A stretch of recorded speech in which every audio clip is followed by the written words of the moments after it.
Good morning dear students. Third year के first paper में हम गैस्ट्रो इंटेस्टाइनल ट्रैक्ट पढ़ रहे थे और नेक्स्ट इससे प्रीवियस जो वीडियो था उसमें हमने स्टोमक को पढ़ा था।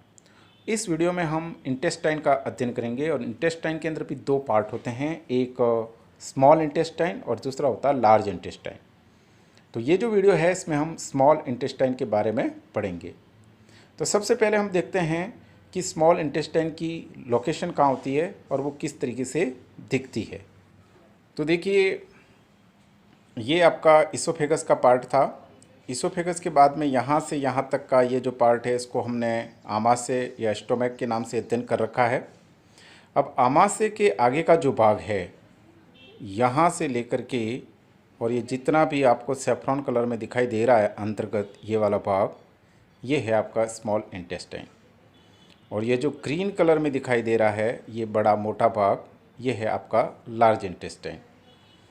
तो जो ये आंत्र है इंटेस्टाइन, इसकी स्थिति कहाँ हो गई? छोटी आंत की स्थिति अगर हम बताएं तो छोटी आंत की स्थिति हो गई, ये आमाशय है, इस आमाशय के आगे, और ये बड़ी आंत है इस बड़ी आंत के पीछे। यानी कि ये बड़ी आंत और आमाशय के बीच में स्थित संरचना है। ये देखिए, ये वाली संरचना कौन सी है? छोटी आंत। ठीक है। इसके बाद में ये आपका लीवर है, ये आप गॉल ब्लैडर है, ये पेंक्रियाज है, ये सब इसी छोटी आंत में आकर के खुलते हैं। यहाँ पर आकर के ये छोटी आंत का पहला भाग है, ये वाला छोटी आंत का पहला भाग है जिसे डियोडिनम कहते हैं। इसके बाद में जंजुनम और इलियम दो भाग और होते हैं यहाँ पर। ठीक है। तो छोटी आंत की स्थिति आपको समझ में आ गई होगी, चित्रानुसार आपने देख लिया होगा। अब इसको हम थोड़ा अच्छी तरह से देखते हैं कि भाई छोटी आंत की स्थिति कहाँ है। स्टोमक और लार्ज इंटेस्टाइन के बीच में स्थित होती है। छोटी आंत की लंबाई जनरली 3 से 5 मीटर लंबी होती है। ये 3 से लेकर के 5 मीटर तक लंबी होती है छोटी आंत। और मृत्यु के बाद में इसकी लंबाई और बढ़ जाती है, क्योंकि ये खाली हो जाती है। इसके बाद इसकी लंबाई और बढ़ जाती है, फैल जाती है। ये छोटी आंत की जो अंदर की सतह होती है और उस सतह जिसमें म्यूकोसा होता है, जो सबसे अंदर का लेयर, उस म्यूकोसा के अंतर्गत ऐसे कई सारे फोल्ड होते हैं, ऐसे वलन पाए जाते हैं। और इन वलनों के ऊपर फिर विलाई पाई जाती है और विलाई के ऊपर माइक्रोविलाई पाई जाती है। यानी छोटी आंत की जो अंदर की सतह, जिसे म्यूकोसा बोलते हैं, म्यूकोसा की जो एपिथेलियम लेयर होती है, उस म्यूकोसा के अंतर्गत इस तरीके से फोल्ड होते हैं और इन फोल्ड के ऊपर विलाई और विलाई के ऊपर माइक्रोविलाई होती है।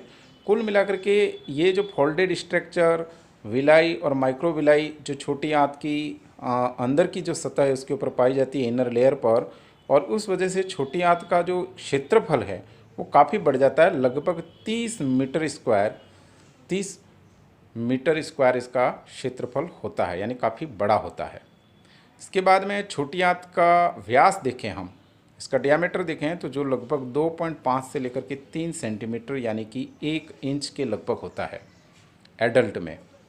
और अगर 2.5 सेंटीमीटर से भी ज़्यादा अगर इसका व्यास हो जाए, मोटाई अगर इसकी 2.5 सेंटीमीटर से भी ज़्यादा बढ़ जाए तो ये एक असामान्य यानी कि एबनॉर्मल कंडीशन होगी और इसे हम फूली हुई आंत या डायलेटेड इंटेस्टाइन कहेंगे। तो कुल मिलाकर के इस स्लाइड में हमने देखा कि सबसे फर्स्ट बात कि छोटी आंत जो होती है वो आमाशय और बड़ी आंत के बीच में स्थित होती है। इसकी सामान्यतया लंबाई 3 से 5 मीटर तक होती है और चूंकि इसकी आंतरिक सतह फोल्डेड होगी जिसके ऊपर विलाई और माइक्रोविलाई पाई जाती है, इसलिए इसका अंदर का सतह का क्षेत्रफल काफ़ी ज़्यादा होता है। सरफेस क्षेत्रफल, जो सरफेस एरिया होता है वो काफ़ी ज़्यादा होता है, लगभग 30 स्क्वायर मीटर। और इसका जो व्यास होता है वो लगभग 1 इंच यानी कि 2.5 से लेकर के 3 सेंटीमीटर तक होता है। अब हम देखते हैं छोटी आंत के पार्ट। छोटी आंत जो होती है, जैसे कि हमने देखा था, ये इस तरीके से ये स्टोमक है और स्टोमक के आगे इस तरीके से यहाँ से छोटी आंत स्टार्ट होती है। तो इस छोटी आंत के अंतर्गत कई सारे पार्ट होते हैं, 3 पार्ट होते हैं, मतलब कई सारे, मतलब फर्स्ट जो ऊपर का पार्ट होता है, जो ऊपर की नलीनुमा संरचना होती है उसे डियोडिनम कहते हैं। फिर इसके बाद का जो पार्ट होता है उसे जेंजुनम कहते हैं और लास्ट वाला पार्ट होता है वो इलियम कहलाता है। तो छोटी आंत 3 भागों में बटी होती है। इसके 3 भाग होते हैं। जो सबसे ऊपर का भाग जो आमाशय की तरफ होता है उसे डियोडिनम कहते हैं। इसके बाद वाला भाग जेंजुनम कहलाता है और सबसे अंतिम यानी कि डिस्टल पार्ट जो छोटी आंत का होता है उसे इलियम कहते हैं। अब हम डियोडिनम को थोड़ा विस्तार से देखते हैं। तो डियोडिनम जो होता है, जिसे हिंदी में ग्रहणी कहते हैं, ये डियोडिनम ग्रहणी छोटी आंत का सबसे छोटा भाग है, लगभग 20 से 25 सेंटीमीटर लंबा होता है। जैसे कि हमने देखा था कि छोटी आंत 3 मीटर तक लंबी होती है और उसमें ये वाला भाग केवल 20 से 25 सेंटीमीटर होता है, अर्थात सबसे छोटा भाग है ये छोटी आंत का ग्रहणी वाला भाग, डियोडिनम वाला भाग। और इसकी आकृति लगभग यू आकार की होती है, क्योंकि यहाँ से इस तरीके से आमाशय इसमें आता है, इस तरीके से आपने देखा होगा यू आकार की, फिर इसके बाद में ये जेंजुनम और इलियम वगैरह होते हैं। तो इसकी आकृति कैसी होती है? इसकी आकृति यू आकार की होती है। और छोटी आंत में जो सबसे फर्स्ट पार्ट है, और इसी में आमाशय से आने वाला भोजन सबसे फर्स्ट प्रवेश करेगा। आमाशय में जो अर्धपचित भोजन है, और आमाशय के इस अर्धपचित भोजन को हम काइम कहते हैं।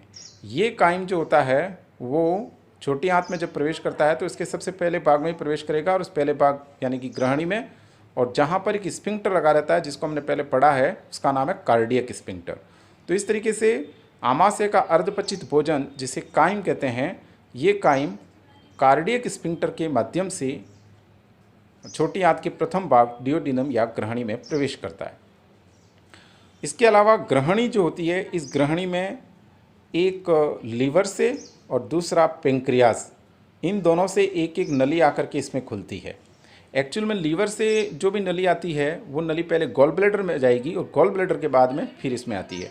तो इस तरीके से छोटी आंत का ये जो ग्रहणी वाला भाग है, डियोडिनम पार्ट, इस डियोडिनम पार्ट में लीवर से बनने वाला पित्तरस और पेंक्रियाज में बनने वाला अग्नाशय रस यानी पेंक्रेटिक जूस और बाइल, ये दोनों आकर के छोटी आंत के इस ग्रहणी भाग में खुलते हैं, और वहाँ पर एक स्फिंक्टर लगा रहता है जहाँ पर ये दोनों नलियाँ सम्मिलित रूप से खुलती है, कॉमनली खुलती है, ठीक है, जिसे पेंक्रेटिक डक्ट बोलते हैं।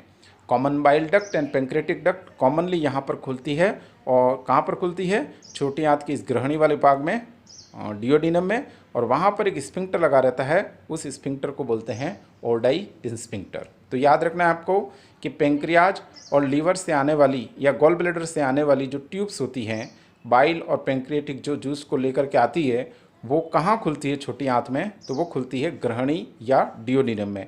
और उस पर कौन सा स्फिंक्टर लगा रहता है? तो उस पर जो स्फिंक्टर या अवरोधनी लगी रहती है उसका नाम है ओडाई स्फिंक्टर, ठीक है। इसके बाद इस ग्रहणी भाग की एक प्रमुख विशेषता होती है कि इसकी जो सब म्यूकोसा लेयर होती है, इसकी जो ग्रहणी की दीवार की एक लेयर होती है, म्यूकोसा, सब म्यूकोसा ऐसी, तो जो सब म्यूकोसा लेयर है उसमें एक विशिष्ट प्रकार की ग्लैंड्स पाई जाती है, और इन स्पेशल ग्लैंड्स को ब्रूनर ग्लैंड्स बोलते हैं। छोटी आंत की डियोडिनम या ग्रहणी के अंदर दीवार में कौन सी ग्रंथियाँ पाई जाती है? ब्रूनर ग्रंथियाँ। ये ब्रूनर ग्रंथियाँ श्लेष्मा युक्त क्षारीय तरल का स्रावण करती है, म्यूकस वाला एल्केलाइन जूस को सिक्रेट करती है, और जिसके अंदर बाइकार्बोनेट आयन पाए जाते हैं। सेम पेंक्रियास से आने वाला जूस भी जो होता है उसमें भी बाइकार्बोनेट आयन होते हैं। तो ये एल्केलाइन जो जूस है, एल्केलाइन जो लिक्विड है, एल्केलाइन जो तरल है, ये बाइकार्बोनेट आयन वाला, और जिसमें म्यूकस भी है, ये छोटी आंत में जो आमाशय से भोजन आ रहा है काइम, उसको न्यूट्रलाइज करता है। उसको न्यूट्रलाइज करने का मतलब ये हुआ कि चूंकि हम जानते हैं कि आमाशय में जो भोजन का पाचन हुआ था वो अम्लीय माध्यम में हुआ था, वहाँ एसिडिक मीडिया था।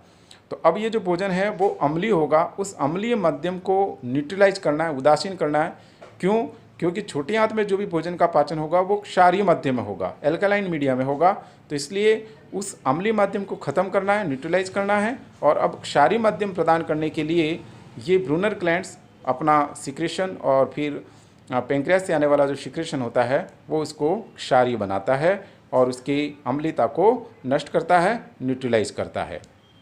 तो ये हो गई डियोडिनम की बात। वापस मैं थोड़ा सा बता देता हूँ कि छोटी आंत का जो सबसे फर्स्ट पार्ट होता है वो डियोडिनम होता है, एक बात। दूसरा, डियोडिनम पार्ट जो होता है वो छोटी आंत का सबसे छोटा पार्ट है, लगभग 20 से लेकर के 25 सेंटीमीटर तक। इसकी जो आकृति होती है वो यू आकार की होती है। इसके बाद में इसमें सबसे फर्स्ट जो आमाशय से भोजन आता है वो सबसे पहले इसमें प्रवेश करता है कार्डियक स्फिंक्टर के माध्यम से, और काइम जो होता है वो इसमें प्रवेश करता है। इसके बाद इसमें यानी कि ग्रहणी या डियोडिनम में पेंक्रियास से पेंक्रेटिक डक्ट और लीवर और गॉल ब्लैडर से कॉमन बाइल डक्ट दोनों आकर के एक ही जगह पर खुलती है, और उस पर एक स्फिंक्टर लगा रहता है। उस स्फिंक्टर को ओडाई का स्फिंक्टर कहते हैं। इसके बाद में डियोडिनम की जो वाल होती है उसकी सब म्यूकोसा लेयर के अंदर ब्रूनर्स ग्लैंड्स पाई जाती है। ये ब्रूनर्स ग्लैंड्स म्यूकस युक्त एल्केलाइन तरल का सिक्रेशन करती है और ये एल्केलाइन सिक्रेशन जो होता है वो पेंक्रेटिक्स एल्केलाइन सिक्रेशन के साथ में मिलकर आमाशय से आने वाले अम्लीय काइन को न्यूट्रलाइज करता है, उसकी अम्लीयता को ख़त्म करके उसको क्षारीयता प्रदान करता है। अब है छोटी आंत का नेक्स्ट पार्ट जेंजुनम। जेंजुनम इसलिए कहते हैं क्योंकि ये खाली सा रहता है हमेशा। अगर मृत मर जाए इसके बाद में सबसे फर्स्ट ये खाली हो जाता है कोई व्यक्ति, इसलिए खाली हो जाने की वजह से इसको हम जेंजुनम कहते हैं, ये नाम दिया गया है इसका। इसके बाद ये छोटी आंत का मध्यम भाग है, जो छोटी आंत के अंतिम भाग इलियम और छोटी आंत के प्रथम भाग डियोडिनम दोनों के बीच में स्थित होता है। और ये तुलनात्मक रूप से बड़ा होता है, लंबा होता है, लगभग 2.5 मीटर तक लंबा होता है। लंबाई अलग अलग हो सकती है, लेकिन ये एक जनरल लंबाई बताई है मैंने, 2.5 मीटर तक लंबा हो सकता है। इसके बाद में जेंजुनम की जो दीवार होती है उसके ऊपर प्लीकी सर्कुलरीज और विलाई नामक स्ट्रक्चर्स पाई जाती है। इस वजह से इसका जो सरफेस एरिया होता है वो बढ़ जाता है, जो कि ज़रूरी होता है, क्योंकि सरफेस एरिया बढ़ा हुआ होगा तो एब्जॉर्प्शन जो इसका इंटेस्टाइन का एक फंक्शन है वो उसको अच्छी तरह से कर सकती है। इस वाले भाग में जनरली डाइजेस्टेड फूड जो होते हैं, जैसे कार्बोहाइड्रेट के पाचन से जो ग्लूकोज बनेगा, शुगर बनेगी, प्रोटीन के पाचन से अमीनो एसिड बनेंगे, वसा के पाचन से जो फैटी एसिड बनेंगे, तो ये जो डाइजेस्टेड फूड होता है उसको एब्जॉर्व किया जाता है इस वाले पार्ट में। और इसीलिए ये जो स्ट्रक्चर होती है प्लीका सर्कुलरी और विलाई, वो सरफेस एरिया बढ़ाती है और ज़्यादा सरफेस एरिया होने की वजह से एब्जॉर्प्शन जो होगा वो ज़्यादा अच्छी तरह से हो पाएगा। इसके बाद जेंजुनम जो होगा वहाँ पर एक सस्पेंसरी मसल्स पाई जाती है डियोडिनम और जेंजुनम के बीच में। ये सस्पेंसरी मसल्स जो होती है वो डियोडिनम और जेंजुनम इन दोनों भागों को पृथक करती है। और जनरली ये जो मसल्स हैं सस्पेंसरी मसल्स, उसके ऊपर का भाग यानी कि डियोडिनम, स्टोमक और उसके ऊपर का जो पार्ट होता है वो मतलब आपका आगे की आहार नाल कहलाएगी, मतलब इसको फोरगट बोलेंगे, और जो इसके पीछे का भाग होगा उसको हम हिंदगट बोलेंगे। ठीक है, तो इस तरीके से जेंजुनम जो होता है उसके बारे में वापस में 2-3 एक बातें और बता देता हूँ। फर्स्ट बात तो ये कि ये छोटी आंत का दूसरा भाग है जिसकी लंबाई लगभग 2.5 मीटर होती है और इसकी जो सतह होती है अंदर वाली उसके ऊपर इस तरीके से फोल्ड्स होते हैं और विलाई और प्लीका सर्कुलरी होती है, जिस वजह से इसका क्षेत्रफल जो होता है वो बढ़ जाता है और बढ़ा हुआ क्षेत्रफल जो होता है वो ज़्यादा से ज़्यादा भोजन अवशोषण में प्रयुक्त होता है। भोजन का मतलब होता है कि पचा हुआ भोजन, जैसे ये आपके अमीनो एसिड है, शुगर है, ग्लूकोज है, फैटी एसिड वगैरह। ठीक है, नेक्स्ट पार्ट अब है छोटी आंत का थर्ड पार्ट जिसे इलियम या क्षुद्रांत बोलते हैं, हिंदी में इलियम और हिंदी में बोलते हैं क्षुद्रांत। ये जो होती है लगभग 3 मीटर लंबी होती है, यानी कि जो छोटी आंत के तीनों भाग थे इनमें सबसे ज़्यादा लंबी यही वाली संरचना होती है, इलियम सबसे लंबी होती है और सबसे छोटी डियोडिनम होती है।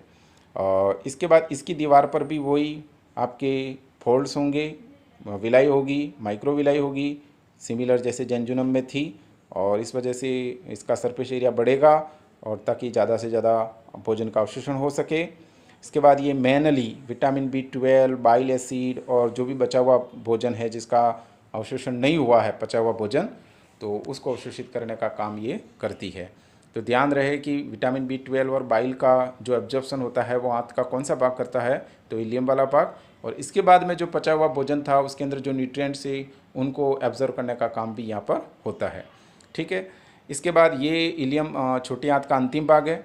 ये वाला भाग जो होता है फिर बाद में जाकर के बड़ी आंत से जुड़ता है, बड़ी आंत के ये सिकम वाले पार्ट से जुड़ता है। ठीक है ना, इलियम छोटी आंत का अंतिम भाग है और फिर छोटी आंत के आगे भाग कौन सा आता है, बड़ी आंत। तो बड़ी आंत के ये फर्स्ट पार्ट से जुड़ेगा इसका अंतिम भाग, और बड़ी आंत का जो फर्स्ट पार्ट होता है उसका नाम है सिकम, और इन दोनों के बीच में एक वाल्व या जंक्शन पाया जाएगा जिसको बोलते हैं इलियोसिकल जंक्शन, इलियोसिकल वाल्व। ठीक है, ये हो गई आपकी इलियम की बात। इस तरीके से आपके छोटी आंत के तीनों भाग या तीनों पार्ट कंप्लीट होते हैं।